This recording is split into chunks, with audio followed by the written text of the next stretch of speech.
Nilagyan ko na rin yan ng paminta. Mix it. Ayan.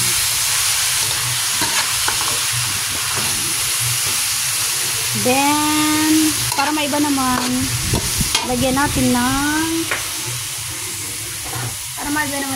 ng chicken skin. Ayan.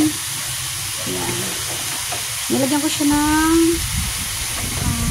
optional lang po. Chicken skin. Ayan. Sarap. Then, mix it also.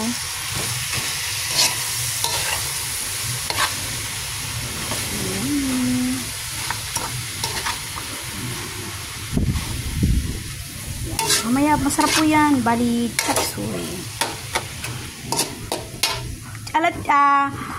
Version ni Francia. Chop suey ala Francia. Ayan. Sarap niyan. Lagyan natin ng a little bit of seasoning, of course. Oyster sauce. Ayan. Ayan. Nilagyan ko siya ng oyster sauce. Para medyo masarap siya. Para maghalong medyo matamis-tamis na maalat-alat. Mix it na. Diba? Bongga. Kasi sabi ko maiba naman. Gusto ko magulay naman po. Chop suey naman. Ayoko ng puro karne na lang din. Ayan. Sarap yan. Ayan. Medyo lakasan natin yung apoy. Para mabilis maluto. Ayan. Yummy. Sarap niya, grabe.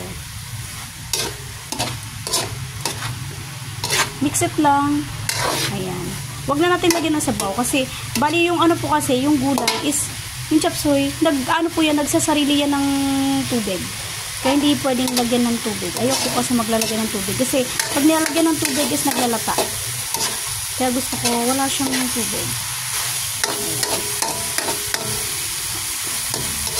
Mamaya ipapakita natin yung finish product niya. Yummy! Nice smell ko na siya. Yan, naano ko na yung aroma niya. Nag-feel ko na masarap yung kakalabasan niyan. Wow. Diba? Favorite ko yan. Ayan. Gulay lang, chapsay lang, simpleng pagkain. Pero simpleng ulam, pero masarap. Ayan. Thank you. Mamaya ipapakita ko yung finished product. Thanks.